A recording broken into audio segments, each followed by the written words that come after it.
Okay, so nobody's getting the truth from the mainstream media, folks. It's well past time to open your eyes, your ears and your mind. Do your own research because something isn't right here. And if you can't see that, you are not paying attention, folks. It's the opportunity to forge for ourselves and for future generations a new world order. A world where the rule of law, not the law of the jungle, governs the conduct of nations.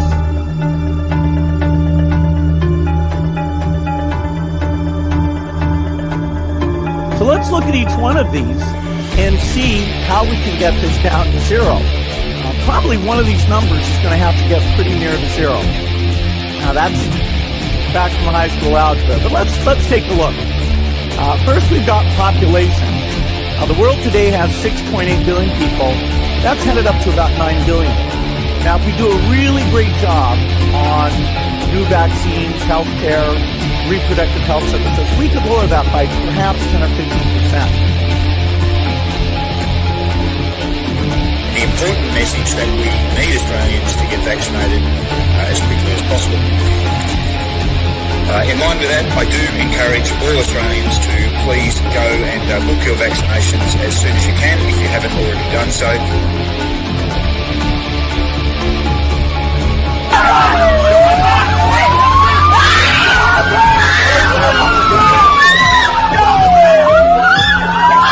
Emma, get away!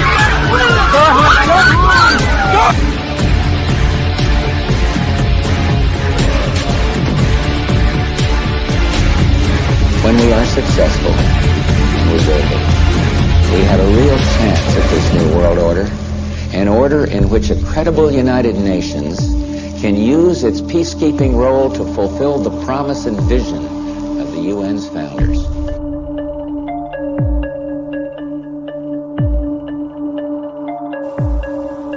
Okay, we need to stand up against this tyranny, folks. Stop giving away your freedoms and liberties, because the more you give up, the more these people will take until you have absolutely nothing left. That's their agenda.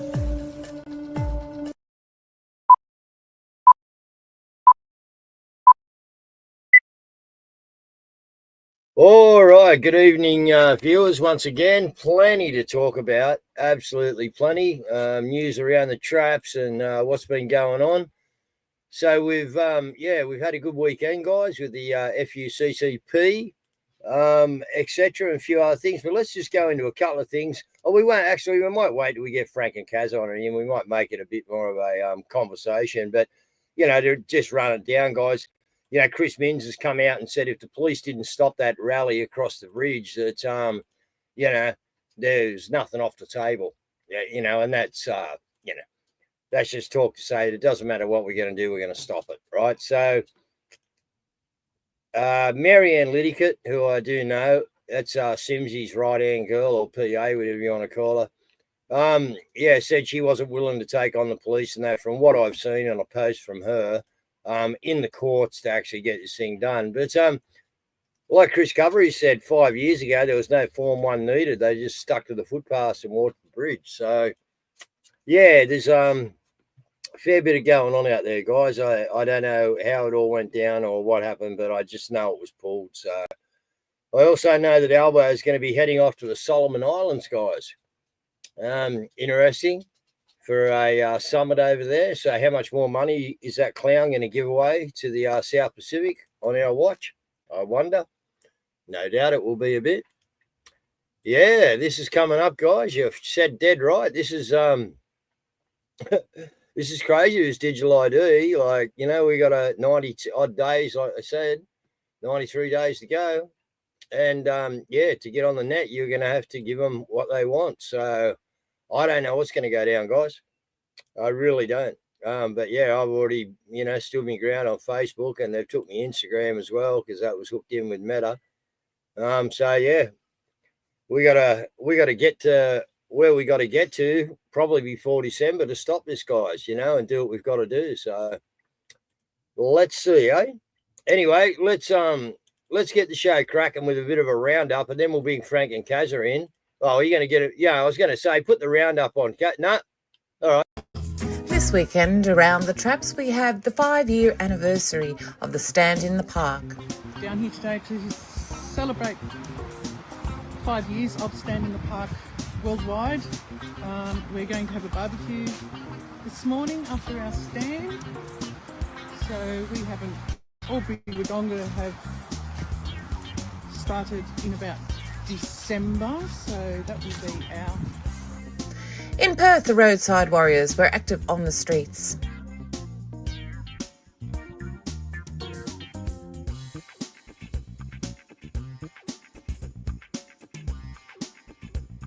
And in Port Macquarie, they were active with the FUCCP Coast and Country Parade.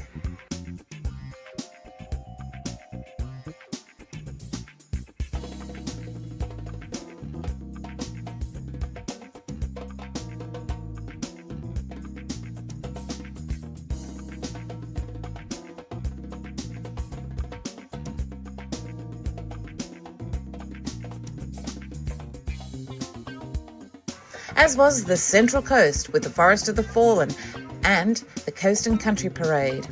Father's Day to all those cameras still mucking around. Hey guys, we're out the front of Woy Woy here. I'm going to turn it around for the FUCCP, where everyday Australians have had a gutful of our government, you know, so here I am with the crew. I'm just going to take our camera around and spin it around. Hi Belinda. Hey Frank. Hey Dee. Hey. You know, so we've got, you know, the Steve's van, exit the UN. We've got the corruption whistleblower. We've got a Forest of the Fallen set up at Woy Woy. We've got a small little convoy that's going to start making our way around the coast. We've had a few people come and speak to us. Wollongong FUCCP Parade joined with a stand in the park. And there's a fair few people to wake up down here about what's going on, guys. There's a fair few people to wake up all over the country. And that's why we've given a big FU to the CCP. Even though it might mean Freedom Unite, Country to Coast Parade, we would like to say, fuck off, Chinese Communist Party. Because that's what we got here, people. We got Albo and his little boys, and they're all playing the communist tune. So I'd just like to thank everyone that's turned out. We got the Stand in the Park guys. We're going to give them a microphone when we get back to Stewart Park. We want everyone to have something to say and talk to the people that are out there in the community. I am going to ring Brady Dunn, and he's going to have a word to you as well. I had Brady on the show last week, so he said he'd be more than happy to get on the phone, and we'll put that through the mic. And yeah, and thank you people for what you're doing. All right, there's not many of us here, guys, but I tell you what, it's going to get bigger. And it's going to get bigger because the tyranny that's coming upon the Australian people cannot be overlooked anymore.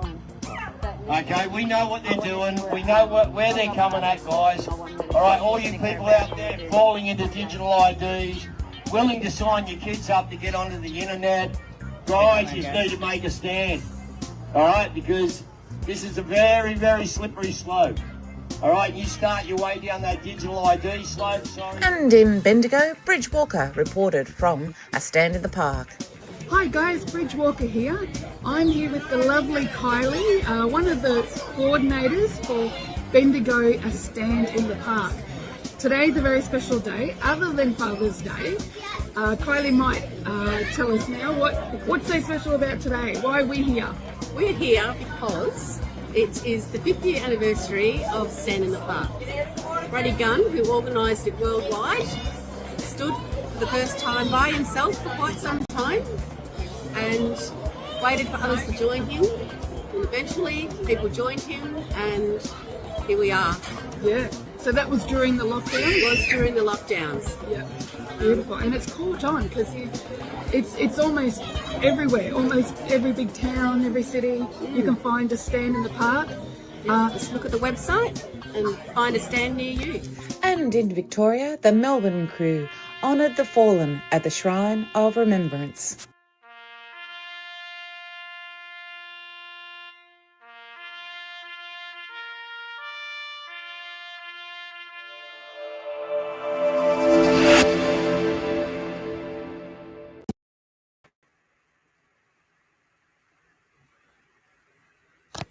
All right, so there was the weekend in Roundup, guys. Yeah, it was great. We had a really good do down in Wollongong. I just want to throw out a a special thanks to all the ladies down there. They put on a barbecue. They had cakes. They held ground for us all day while we were out doing the convoy. Barbara and the girls, Glennis and a few others. I don't want to leave anyone out, but you all know who you were.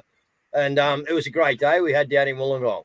Absolute great day. They had prime position on top of the hill. They pinged at like, I don't know what time in the morning they done it, but we were in Helensburgh at 8. And but anyway, yeah, absolutely. It was a brilliant day, guys. We had Rob down there, Robin.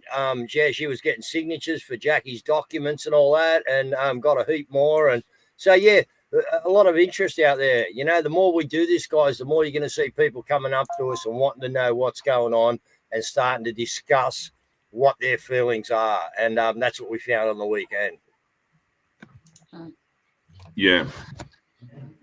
Well, there's a lot of anger in the community, and rightly so as well.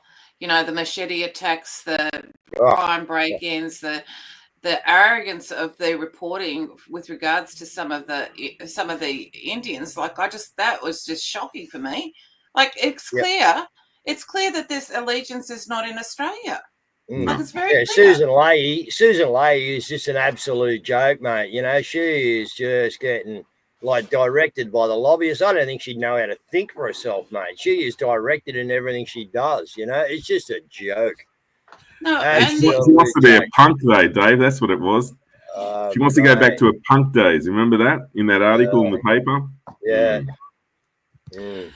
Like, just completely and utterly shocking. You know, what Jacinta said was just basically the truth. You know, we've got the statistics. We know exactly what she said is the truth. And the fact that they've been offended to it shows that they've got another agenda, which means that they haven't integrated. Because, you know, like, I know of Indians who are here who would just go, yeah, well, actually, that's true. So, like, and the thing that I find really shocking, like, it's, you know, we have to actually start asking these questions and having these debates because we're trying to take back our government, but they're importing a voting bloc to keep them in power. Yeah, but we're waking up to that too. So, you know, it's only a matter of time before this pendulum, you know, comes back the other way, guys. You know, it's been going their way for a while, but we've been putting up good resistance. And, I think let's just see what happens, you know, coming weekends and things are planned, you know what I mean? So we just got to watch how that works and see how it goes, you know. That's right. Look up. Go. Yeah, sorry, Caz. It's interesting with that because obviously, you know, going back to the weekend, right? Obviously, we were on the road. You know, a lot of people just wanted to enjoy their Sunday, you know, out there, you know. But there was a lot of people that were quite interested as to what we were doing and what's going on. And so the narrative is shifting. There's no question about it. So the general public are starting to sort of, you know, square up a little bit at the moment, so which is good. Yeah. Well, it is good, isn't it? Okay. Look, what we'll do is we might bring on the flyers for the 13th because I've split them into two because, just so it works a bit better. And fixing to be bigger than the 31st of August, March for Australia, is the 13th of September. Australia unites and rises against government corruption. Standing against the social media ban bill, digital ID, the WHO pandemic treaty, protecting the farmers, housing costs and immigration reform. We have our flags, we march at 12 p.m. across the country. Sydney will no longer be crossing the Sydney Harbour Bridge, but they will be meeting at Hyde Park. Melbourne will meet at Victoria Parliament House. Brisbane will be meeting at the Botanic Gardens on Alice Street. Adelaide will meet at Rundle Park. Cairns will meet at Freedom Park, north of Muddy's Cafe. Darwin at Civic Park. Perth at Supreme Court Gardens. We, the people of Australia, have had enough of government corruption. So grab your flags, we ride at midday.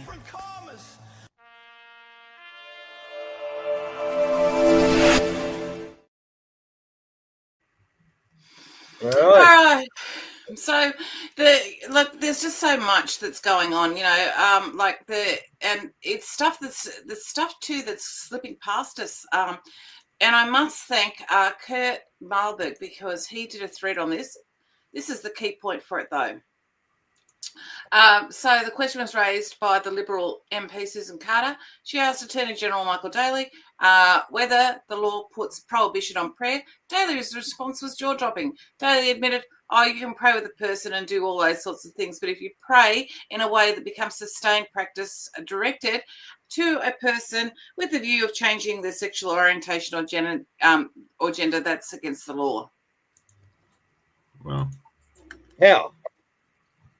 Yeah, and on Martin Place, they've got a new shrine, a Muslim shrine. They've reset it up. This time, though, Dave, they've actually surrounded it with a caged fence, so no one can touch it. But it's right smack bang in the middle, right in front of the old Parliament House. There you go. Yeah. Well, look, we'll be getting calls to prayer, in the city, and that. So, yeah, that's going to happen, guys. Depending on us. I mean, but they are going to keep ramping it up until these foreigners actually have the general, takeover of our society. That's the whole idea. Is to displace us. And well, it is. Like it's a UN. It's a 175-page document. So the replacement, and a lot of the leftists are saying it's theory. No, it's not. It's actually fact. They're enacting it. Okay, it's part of their policy. It's just because you haven't gone onto the UN websites, downloaded it, and read it. And have a look at the document. Then you can't say it's conspiracy. Go and have a look. Yeah. All right. Let's just quickly go through these. A 12-year-old and a 15-year-old walking home from basketball in Cobblebank, west of Melbourne. They were ambushed by masked thugs with machetes and hacked to death on the street. I'd show you the footage, but it's too heavy. But the end result, 2 innocent kids brutally murdered. And here's the blunt, hard truth that no one wants to talk about. This machete stuff, it wasn't happening in Australia before mass immigration. The Victorian government didn't need to ban machetes or set up machete disposal bins until these crimes appeared. Why? Because machete attacks weren't a part of Australian life. And I'll be clear, skin colour doesn't make you a criminal. But when you import people from parts of the world where machete attacks are common, don't expect that violence not to follow here. I'd be saying the same thing if it were Russians, Mexicans or Irishmen. It's not about race, it's about the reality that if you bring in large numbers from lawless societies, you import the risk with them. And here's the other ugly truth no one wants to talk about. We have a justice system that keeps letting this happen. These young African gangs, and I'm not racist for saying that either, because not all African kids are machete-wielding murderers. But the ones that are, they offend, they get bail, they re-offend, they get bail again and again. So I'll say this directly. Albo, Jacinta Allen, prove me wrong. Prove me wrong that these killers weren't already known to police. Prove they weren't already out on bail. Do it. I dare you. Prove me wrong. But you won't, because you can't. And the media won't tell us, and nor will the government either. And that silence says more than their words ever could. And here's the part that pisses me off. Try and get proper data on immigration crime in this country. You can't. It's practically the hardest information to access. Where offenders are from, what their background is, and how it ties to immigration. And if you dare ask questions like I do, you get branded a racist. That's how they control the conversation. They use labels to shut anyone down who wants answers. Because once you connect immigration to crime, the whole policy house of cards falls apart. And yes, most crimes in Australia is still committed by Australians. I get that. But let's not kid ourselves. Youth machete murders, youth machete gang brawls, and violent youth machete home invasions, these are crimes that weren't seen before mass immigration. And that's not racist to say that. That's realism. And Australians are sick of being silenced while families are left to bury their kids. And where are all the politicians on this? Albo, Jacinta Allen, the Labor 2.0 leader Susan Ley, they won't say anything about this because they're too scared to be labelled, too scared of being called a racist, too scared of the truth. So they turn their backs, not just on the issue, but on you, the Australian people. You wonder why Albo gets booed at AFL games and acts surprised? You wonder why he's chased out of rural towns by farmers? Because ordinary Australians despise him for what he refuses to talk about and for what he turns his back on. And who does he turn his back on? You, the very people he's meant to represent. He often forgets that. So this is where we are. Mass immigration plus a weak pathetic government plus soft woke DEI bail laws. That equals dead kids. That's the equation. That's the reality. And until we face it, more families are going to pay the price. Well, I think we're facing it, and I think, we're getting it exposed out there. So, go on, Caz, sorry. No, it's good. But what's great at the moment is that so many people are speaking up. Everywhere at the moment, people have just basically, you can see they're really... And God bless them. God bless them 2 kids. Imagine getting hacked to death by a fucking machete. I can't even... I've taken a few hits with some fence palings and stuff like that, Frank, and I've given someone, Yeah, absolutely, But, though. I mean, wow, man, to be actually hacked up with a machete. Are you kidding? How can you actually be the type of person that could actually do that to someone? More importantly, with that, how come the bureaucrats aren't cleaning it up, right? Because they want this. This is a deliberate, and it's no different because it's also happening. It's happening right throughout Europe, right? Yep. So you got your Masonic filth now, right? Because that's part of their handbook. Because you know what? At the end of the day, they've got to keep this so-called narrative going right now, right? And so they're allowing all this stuff to actually occur right now. And the sad part is, innocent people get hurt in the meantime, right? So it's a bloody disgrace, Dave. It really is. And someone just said, I know a hand was cut off. No, guys, but do you understand how sharp and how hard you have to hit with a machete to actually take someone's hand off through the bone? Like, seriously? Well, like the thing is, as Franco just said, but they've already started identifying it, Yeah. Trying to incite civil war. You don't need more than 5 seconds to work out what's going on. In this hotel, invaders. Islamist invaders. In every other hotel, Islamist invaders. These people call them refugees and asylum seekers. I went to Calais. I confronted them. There were no women and children. So he's actually identifying, that the government is totally and utterly against the people. And, this actually says it really succinctly here. This is by Australian Patriot. He says, when the government betrays the needs of its people, it's no longer their government, it's their enemies. Yeah, it sure is. And they keep poking us with a big stick at the moment, that's for sure. Yeah, and the public showing, what they think, booed at the AFL. Doesn't matter where he goes, he's going to get booed, you know what I mean? So get out to more places. Now you're running overseas to the Solomons to give away another $500 million or whatever you feel fit. Yeah. I want to do a series of what Australia could and should be, like what the vision should be, because, him going off to the Philippines and all that sort of stuff or the Solomons, that's fine. Yeah. But that could actually be part of a greater Australia. We could actually do really good deals where their top people get scholarships, where they're really, like Australian scholarships to come and study, raising the whole standard of the community. We could offer every single university student complete debt forgiveness of their student fees if they spend 2 or 3 years overseas doing missionary work. Okay, complete. Everything paid for them to go, but complete. We have the ability to do this. We have the ability to be able to build houses. We can send people over there to build houses, do plumbing. We can actually do all of this stuff. And it's the only thing we've got to get rid of is the government. We've got to get this monkey off our backs. Here's the kicker in the Philippines. Guess who the main person or the main country is going over there in the negotiations? Take a guess. China. Exactly. Thank you, Frank. Go, Frank. Your turn. Yeah, well, let's kick someone off, Frank. Come on, kick them on. Yeah, no. That's exactly what I was going to say, right? The South Pacific's already been manhandled by China anyway because we relinquished our responsibilities, but not more importantly, we relinquished our friendships, our relationships with the South Pacific. And so they went looking for greener pastures, and now they've got them, mate, and it's not us. It's China. That's it. And yeah. When you look at stuff like this as well, so you've got this situation here where China's military has admitted to tracking Australian ships, So, anyway, look, it's very frustrating because the solutions are very simple and everybody at the end of the day. Now, obviously, we've got some little far-right radicals, okay? But the common ground that we do have is that we do need to get our country back and we need to actually, where I don't believe that it's related to pigmentation, it's the focus should be the government. The government's the issue.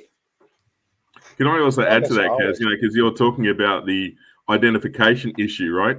Now, on the weekend, because a lot of us wore our 28 and black T-shirts and all the rest of it, a lot of Australians thought we were frigging neo-Nazis, believe it or not. And look, the WEF and but I do believe all that's sort of hopefully getting sorted out through what America's doing over there. So we can only hope, guys. But we've still got these guys are still signed the contract. They're signed on the dotted line. You know what I mean? They've sold their soul. You can't be as big a muppet as what Albo is, you know, and just think you're doing the right thing and you're a good bloke. Sorry. Yeah, that's exactly right. Sorry, doesn't happen. The crime is out of control. This is somebody that's new that's come across my path, and I thought she was really worthwhile sharing. Australia at large are in the grips of a crime crisis, and this is a conversation we're not allowed to have. So let's have it anyway. For context, we were victims of a home invasion last year where our car was stolen along with our personal effects. Fast forward to just 3 months later, my car was broken into whilst I was photographing a wedding and all of my gear stolen. So I know firsthand how bad the crime really is. Even if you take my bias out of it, the headlines speak for themselves. As we all know, the Victorian government has rolled out a machete ban along with machete amnesty bins. And yet, just last night, 2 young boys, only 12 and 15, were murdered at the hand of a machete. Weeks earlier, a father was stabbed 11 times in the face during a home invasion. And then there was the female cancer patient, along with her 75-year-old father, who were jumped, bashed, and carjacked outside of a cancer treatment facility. Just months ago, a man had his hand amputated after it was dismembered from a machete attack at the hand of a 14-year-old trying to steal his phone. And sadly, we remember Dr. Ashley Gordon, who was murdered after a home invasion in Doncaster. I could go on, but I think you get the picture. This is dire. We were promised the toughest bail laws in the country, yet we have a teenager with over 400 charges who's been bailed over 50 times. And guess what? The magistrates let him go once again. You think the government cares? Our illustrious ex-leader Daniel Andrews is currently in China shaking hands with actual dictators and human rights abusers, and has famously shut down Rebecca Judd when she called out this youth crime crisis publicly. Daniel Andrews and his cabinet love to ridicule anyone that goes against the narrative. Yet it was the Labor Party who repealed bail laws allowing these youth offenders to consistently go free on bail. You think the magistrate cares? They just bail them again and again. We'll leave it there. The full one will be available on the website, but she's done really succinctly good work, and I just love it because the more people we get speaking out, the easier it is for us. Right, you know, I was just going to say, Caz, yeah, what's good is that they've got a lot of young people coming out saying this stuff, which is great. Absolutely. And this is what we need. This is what we've been waiting for. But there's also this one here, a man who police say broke into a Gold Coast home, remains in serious condition after a resident inside the house allegedly retaliated into a frightening attack. He shouldn't have been there. He shouldn't have been there. And listen, someone just put a comment in there too, and it was a really good you know, I do believe it's pretty well true, guys, and this is why China's having so much interest in Australia to nail us down, all right, with the digital ID. And that is because China apparently is the only one that actually has the tech to run the digital systems like in their country, all right? No one else actually has it yet, okay? So that's why China, because China's system is needed, okay, to pull us into line, guys, as they see it. You know what I mean? As I said, I was saying to Caz before, you know, there's a thing out there, Pegasus, all right, Operation Pegasus, and that's all about this thing, guys. This phone. It sits in your pocket. We're actually going to get onto the digital ID in a minute, but let's just finish up this scenario here, because look, we've got this situation here where this is Australians. These are Australians. This is where they're sleeping. Working all day, overtime hours, bullshit pay, so I can sit out here and waste my life away, drag back home and drown my troubles away. Australians now also have a look at these figures. Okay, so there were 60,000 migrants welcomed over the age of 60. Like over the age of 60. So what they are telling us is completely and utterly ridiculous. And this is a news report. Okay, have a look at this. Of Sydney's newer suburbs has turned into a buyer battleground with nearly 40 lots of land hitting the market. More than 100 people lined up, some waiting for days, all for a chance to find their forever home. A buyer's battle for a piece of Sydney. A new release at Orchard Hills North between Penrith and St Mary's. First in, first on the board. Exciting. We are very happy. We were waiting for this day for long. Missing out previously, they started queuing last weekend. I spend at least 2 nights here when the preview will start. Hopefuls camping out until given numbers for the queue. I have spent 3 nights, just staying here from 7 o'clock morning till 7 o'clock at night. Nirav, number 12. A bit nervous waiting? Yeah. Let's see what other people are choosing before me. But when the choice came... How does that feel? Very excited because we got our friend next to us. That is what we want. 21, 22, 23, 24. Blocks from 300 square metres and $700,000. This area I was keen to get something around due to new airport. And in 90 minutes, they were gone. There isn't a lot of land left in Sydney, so grab whatever you can. 38 lots. George and Tia had number 40. Just missed out, but everything happens for a reason. You can't dwell on it too much. So the next one will be ours, hopefully. It's definitely difficult, but it just means that we have to work a little bit harder. Yeah.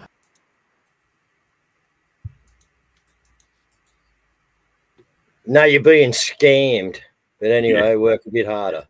You know what's going to happen though, Dave? They're going to get their Indian workers to come out and build those fucking things, and they're going to fall on the ground faster than they've actually been built. And then they're all going to whinge that they've paid all this money and their houses have fallen to shit is what they're going to do. So, bring it on. They're bringing, but over 60s too, like Caz was just saying there. What the hell? You know what I mean? Seriously? Yeah. And I got to wait. I've been chasing the pension all my life. Every time I get near it, it just goes back up. So, I was thinking about that today. If the pension's now, 67? Before you can get any money off the government, I think. But they're going to take your license off you at 64. Well, how are you supposed to keep working between 60 and 67? 60, sorry. I was just thinking about my age, that's all. Yeah, but between 60 and 67, what do you do for them 7 years? You work before 10 o'clock at night. No, I think you'd be sleeping on the street like, a lot of other people are. But anyway, I got something to say on that at the end of the show. And I went, here you go. All right, well, let's just have another look at this. Apologize. She should apologize. We are really broken. It will influence the racism also against our people from our subcontinent. No, we're Australian. That's what we do, okay? We hang it on each other. That's what we do. And she wasn't even hanging it on you. She was just stating a truth. Like you're being used and manipulated. You're weaponized to keep the government in power against we the people. Hello. It's so bloody obvious, man. It's unbelievable. Well, it is, but it's very you're exactly right. It's very obvious to us, you know what I mean? And that's what the show's about, Frank, isn't it? Hoping that someone, and I actually spoke to a lady at the garage today. I was getting some fuel today because I love coal power and I love fuel and 98 octane and VH. So I went to get some juice because I got to have it. And anyway, I walked in and the chicks looked at some of the writing that's still left on my car, you know what I mean, from yesterday. And she's gone, fucking government's not real good at the moment. I said, you tell me about it. I said, I do a news show every night. And got talking, and next minute she's looking up YouTube for Stop the Ross, Sack the Lot. Is this the one? You know what I mean? So, again, it only takes a little, something on your car or something, guys, to ignite the conversation. You need to jump in and then bang. And, so it's more and more people that are, got no idea about, there is actually shows like ours out there where they can get some real information and some news on what's happening, not what they're being told on that. And people are hunting for information as well. That's the thing. Oh, she was so keen. Yeah. That's she was great. Keen as shit. One person that's really broken the internet today is Rad. Oh my God. So Adam Band has tweeted about some green sort of thing and all that sort of stuff. And he's gone, let's build a movement. Rad's come back with the only movement you need to build is reduce source consumption. Look at the state of you. Oh, that's brilliant. I know, it is brilliant. All right, let's have a look at this carrot. Look at this person. Isn't she just despisable? So, E-Safety Commissioner Julie Inman-Grant has told Meta, Google, TikTok, and other platforms to prepare to deactivate teen accounts, warning that they must act now to stop kids from changing their age to dodge the ban. this little authoritarian thing. But what they've got, I found a really good one on the overall of the digital ID. In terms of how many IDs we're now going to have to upload to prove who we are, to be able to use Google or any other search engine, or to use social media. So changes happen for both these things for all of us beginning December. So they've just run a whole lot of trials around facial recognition and hand movement software to see how well they can predict someone's age. The report has now come out and there are a lot of errors listed, particularly errors around estimating the age of women or people with darker skin. So it's now been suggested we're going to have to upload multiple forms of ID to prove who we are, one of which will need to be a government-issued ID, like our passport or some digital ID. So the idea is we hand over multiple forms of ID to Google or our social media. They'll then pass it on to other organisations to process it and approve it. So every step puts our very sensitive ID at more risk of being misused or copied or hacked. We have no control over this process. So this is the latest news. It's definitely still happening in December. So we'll just have to wait to hear on the final word on this. We still have control if we want it. We do. And that's the next one. Do not comply. Yep. Ready? Mm-hmm. World Economic Forum has is that there are going to be people that will not comply. Their biggest fear is your fight for freedom. Their biggest fear is that you will make individual decisions for yourself and you will not follow their orders. So this digital stuff is absolutely key, because without it, they can't enforce anything. Without it, they can't mandate that you do something. Without it, they can't control your life. So I don't care if you're talking about carbon emissions and what's safe and effective as far as they are concerned. I don't care if they're talking about an experimental injection, a series of injections, whatever they may be, and what's safe and effective as far as they're concerned. This is not about those individual things. This is about the desire to control you from the outside in. And if they have a digital process whereby they can restrict your movement, your behavior, and your decisions with the click of a button, you are done. Yeah, well, if we all stopped, they'd be done. We That's just right. click the button, stop, and I tell you what, yeah, they wouldn't be real happy. Yeah, can I add to that for a sec, Dave? Because, we had a lot of dignitaries down at Mondays at Maggie's today, right? Now, if all Australians decided today that Till's down, they were all there, man.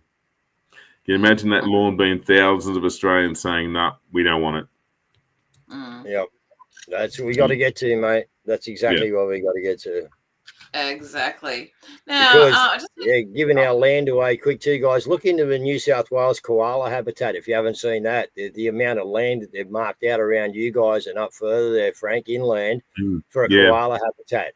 They just say, there's something sneaky going on there, man. You are not going to. They say it's for tourism, this, that, and the other. Like, what a load of bullshit, man! It's just to lock us out of there. You know what I mean? Like, and it's massive.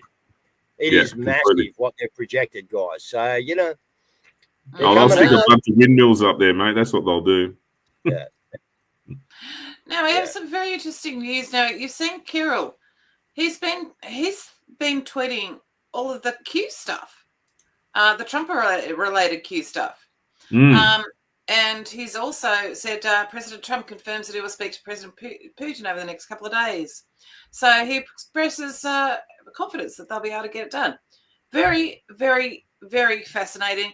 Kirill also tweeted or shared the tweet with the bear, the eagle, and the bear, the eagle, and the panda all sitting around the table.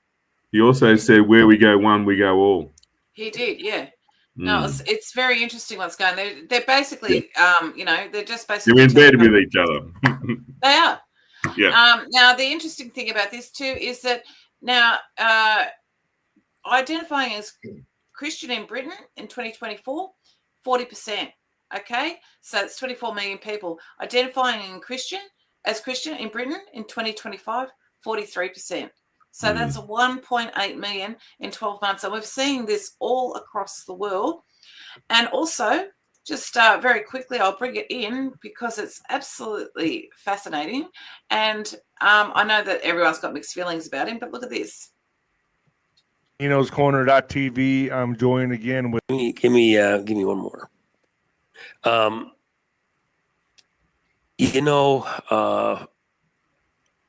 So it's kind of like the secret. Can I allude to it? Yeah, sure. It's kind of like someone who's very important to 2020. Oh yeah. You don't have to go that far.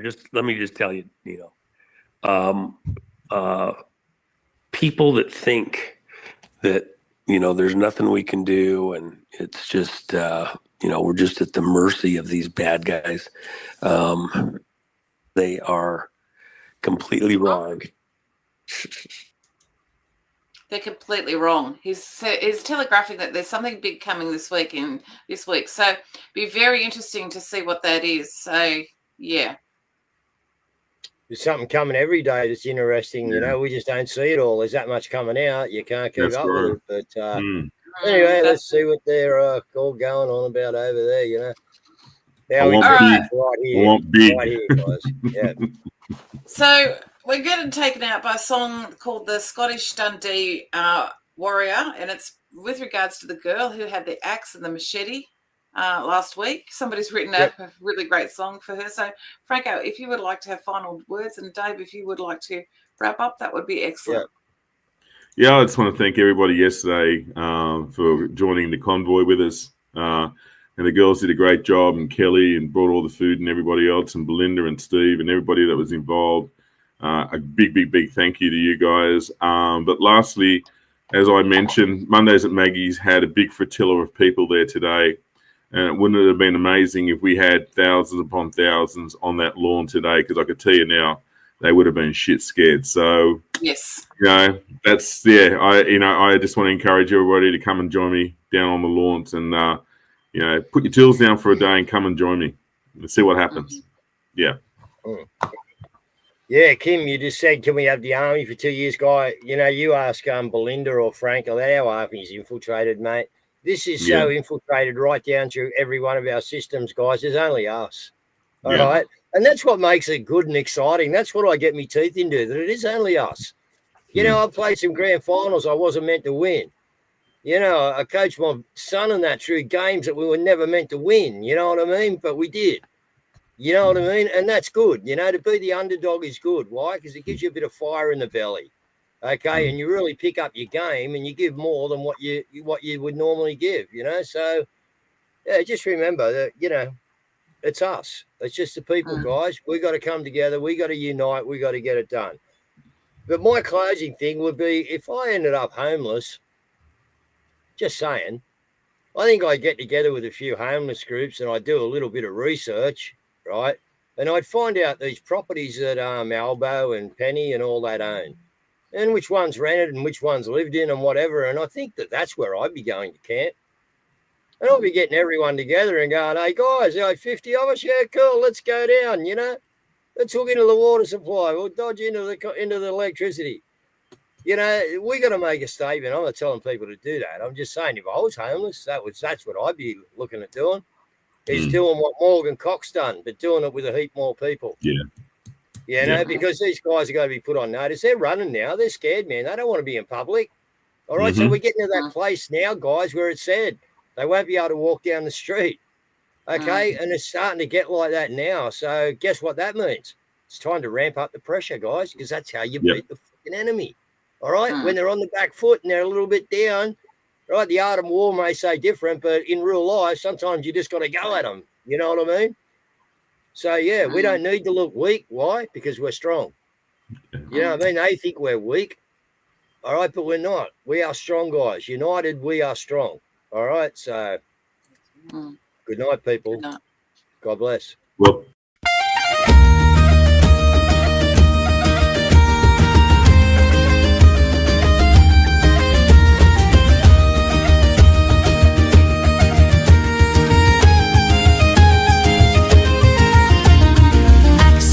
Flashing on Dundee Street, rumors faster than police feet. Braveheart girl, the headlines roar. Truth gets trampled, clickbait scores. Arrive by boat, demand 4-star. We don't know who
gone, but the minibar's filled. We raise our flags, they mock on cue, but we wave them stronger, red, white, blue.